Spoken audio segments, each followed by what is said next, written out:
Hello, I'm Don Moore. This is my lamp working workshop. This is the torch. It's a Bethlehem Beta torch. It's run through an oxygen concentrator for the center, the smaller flame, and an oxygen tank for the outer flame.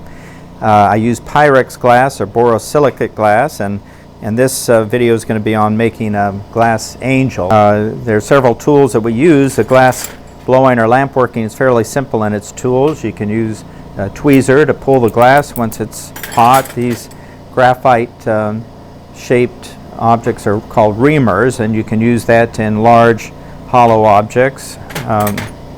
The graphite pad on the top of the torch is called a marver. I guess marver is Latin for marble. I have a graphite paddle. It's also a marble mold in case you're making marbles. And then various kinds of scissors. These are just straight shears. You can cut the glass once it gets very hot. These are called diamond shears, which are scissors, but they have this diamond cutout in that so that when the glass is in the middle there, you can evenly narrow it or even eventually cut one part off from another. You can also grab it with the ends of those there. And then I have they're called mashers that just mash the glass, and they've got patterns. You can get them in different patterns so that once you mash the glass, it'll shape it into a flat shape, but also put different decoration or lines on them. I use this for the angel's wings.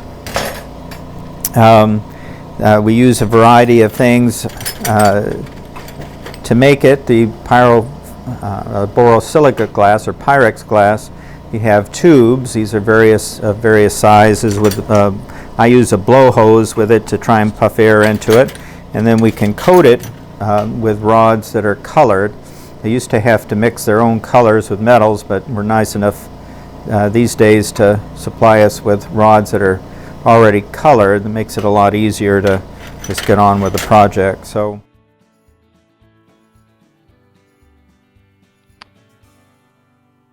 to start the angel, we first make the wings. It's good to make the small parts that you can have ready to attach to the larger body of the angel once that's done. So here I have a cobalt blue rod, and I'm developing a small gather on the end of it.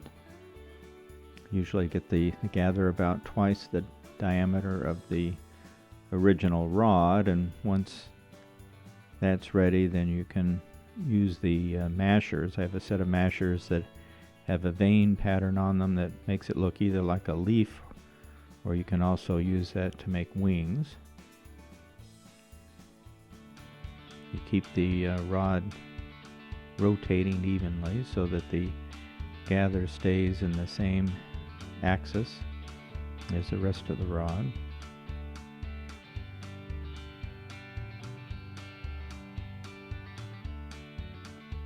And once the gather gets close to the right size, you can heat the mashers up a bit so it doesn't shock the glass. Take the glass out of the flame, give it a little mash, and it makes it into a lollipop shape, but it has the wing pattern on it. And then we try and heat the wing up fairly evenly, and we're going to pull it out to look more like a wing shape. So I have a punty in my right hand, and once the wing is evenly heated, then I'll take it out of the flame briefly, attach the punty, and then slowly pull it to where it looks sort of like a wing. Just take your time. You let a little bit of skin develop over the soft glass before pulling it, and that keeps it pulling evenly.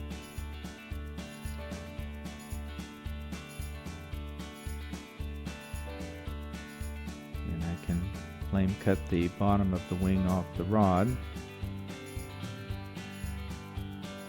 Can trim a little bit of that excess glass off.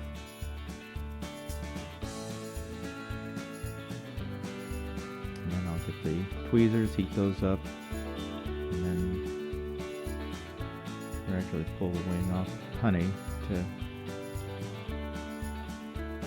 neaten up the tip of the wing. When that's done, I'll put it in the kiln. And once you make both wings, then you can work on the halo. So I use the same cobalt blue rod and thin it out a bit so that I can then bend it into a loop that will be about the right thickness for the halo. So I'm trying to evenly heat the rod over about a 2 centimeter section. I attach a punny to the end again, and once I satisfy that it's all fairly evenly heated, I'll take it out of the flame, wait a second or two, and then very gradually pull it out while rotating, and that way you can thin the rod out a bit, making it easier to loop around for the halo. You can reheat some of the thicker sections of it and pull them out a little bit more to make it all a fairly even rod. And I'll flame cut that, and so I'll have a short section of thinned out cobalt blue rod, and I can heat that again evenly, and with the tweezers loop it around, and then use the flame to fuse the ends together. So I've got a circular section of glass there. And then I use a carbon graphite reamer. So it's a pyramid shape that I can use to evenly enlarge that halo shape, and try and heat it fairly evenly, and then use the reamer and eventually get it to the shape you want with fairly even thickness. You work on the part of it first that's on the opposite side where the punty is attached.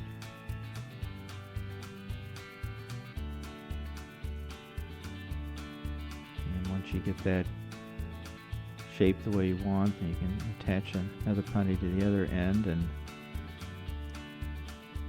take it off the original rod.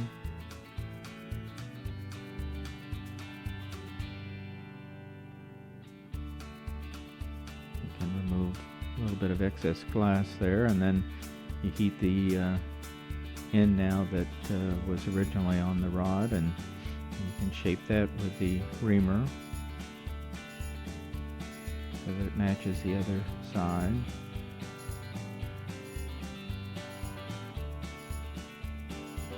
You can flatten it on the marver there, and again give it a pretty even shape. At that point you can put it to the side, and you start working on the head of the angel. So I take a 12 millimeter solid rod and heat the end until it gathers into a spherical shape.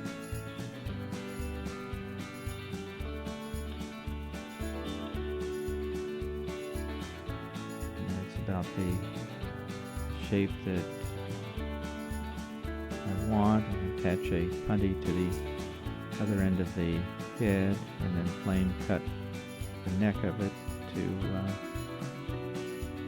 remove what's essentially a little clear marble that'll be the angel's head.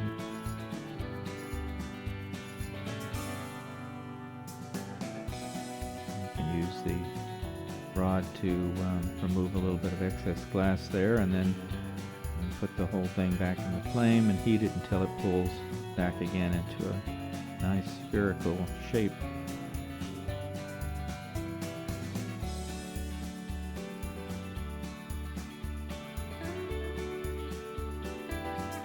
It's just with the surface tension of the glass and the heat that makes it naturally pull into a ball when you heat it evenly. And I'll take the halo I made before. I'll heat up small sections of the end of the halo and the head, and join those in the flame so that the glass fuses. And I can take it out of the flame once it's fused, and then I bend the halo back over the top of the head to get the right position of that to make it look somewhat angel-like.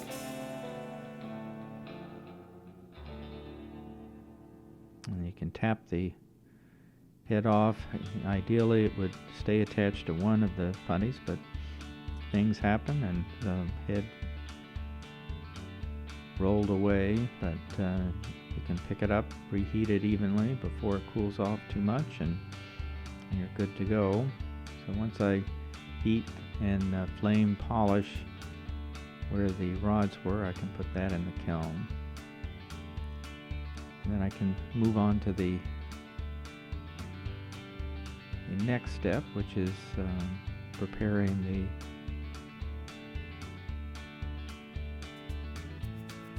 glass tube to make the body of the angel. So I take a 12mm thick-walled glass tube, attach a blow hose to it, and heat the end.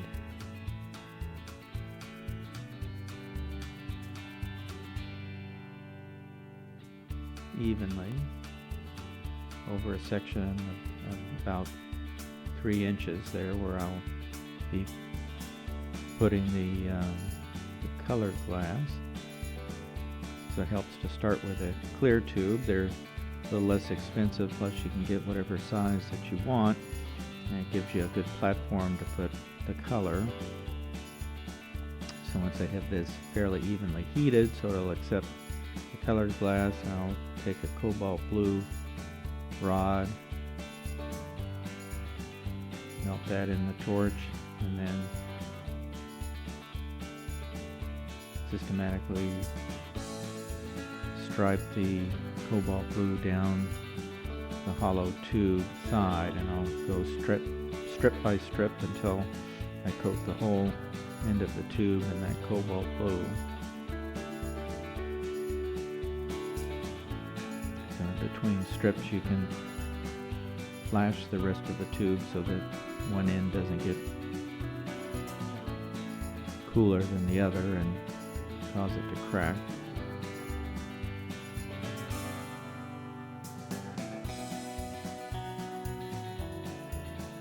So I'm just gradually putting one stripe after another next to each other of the blue. You try and rotate the rod as you do it, and try and eliminate any bubbles in between the strips of glass.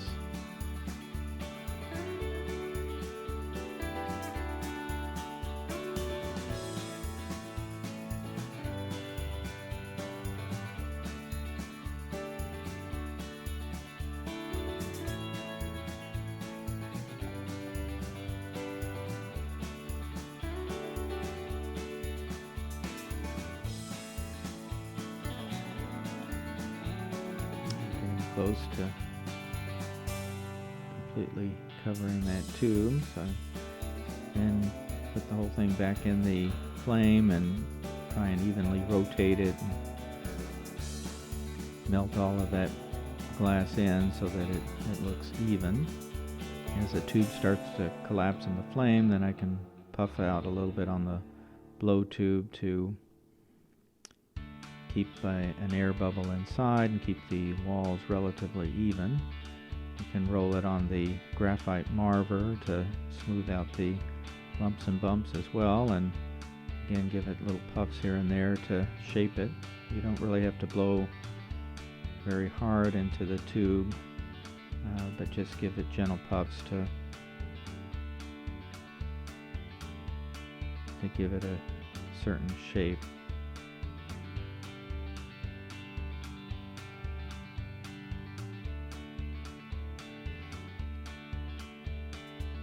You can work on it in sections and then use a larger flame to heat the structure as a whole eventually.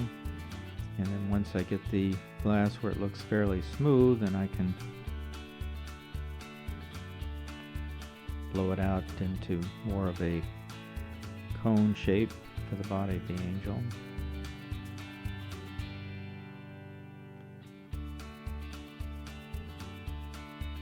So here I'm using the larger flame of the torch to try and finish melting all the glass in,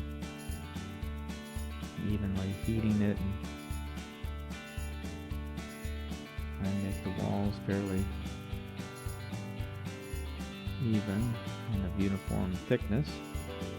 And you can start buffing it out in a little bit bigger shape. You have to be careful not to make it too thin or the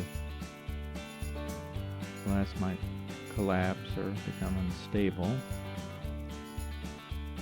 See here I'm shaping it into more of a cone shape. The point of that will be the shoulders of the angels where I'll attach the head, and the bottom, the larger diameter part of it will be the base of the angel.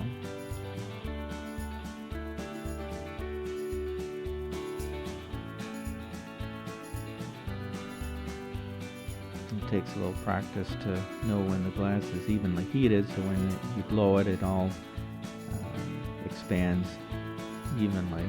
If you get one hot spot on the glass and try and inflate it, then that part will bubble out.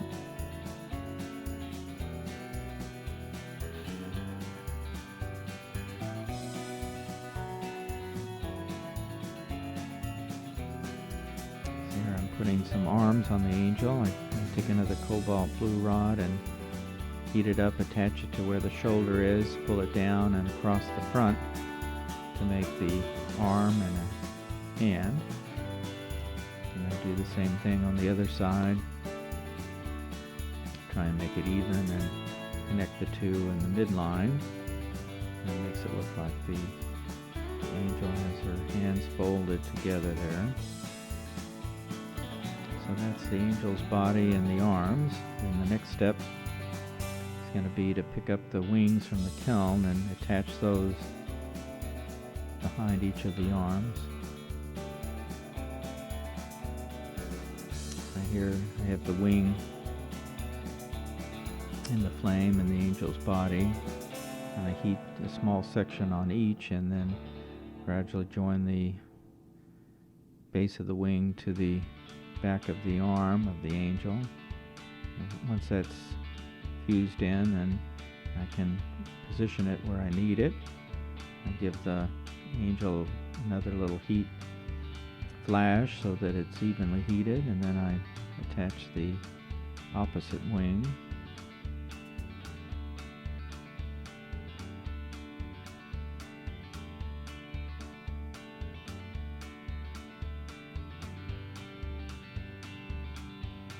You can try and position that where it looks fairly symmetric with the other side. And take the putty off and again evenly heat the body of the angel. The next step is to take the angel's body off of that clear glass tube. So for that I'm going to use another punty and attach it to the point of the angel there.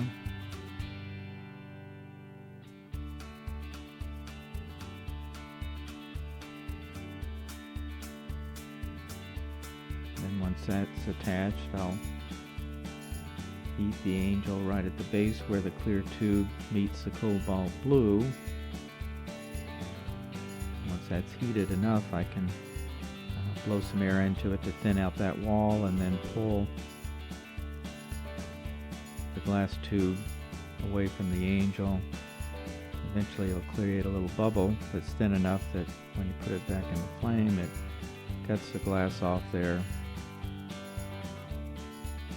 Take the angel right off. So at this point, I'm going to use the scissors, the shears, and heat the base of the angel up and then trim it to where it's relatively flat and even. Get the most of the clear glass cut off and then finish trimming that up a little bit. That's done, then we can heat up the base of the angel and use this other reamer to enlarge the base a little bit and straighten it out to where it's a fairly even, symmetric cone shape. flare the base out some so that when the angel is on the table it sits evenly. There it's flared out. I'm going to use another graphite paddle here to make sure everything's nice and flat and level on the bottom.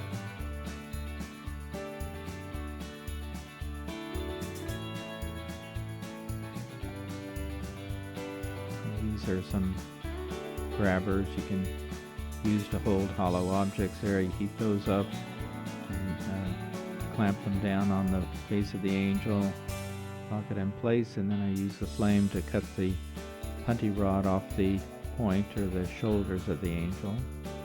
And then it's going to be ready to use the head on.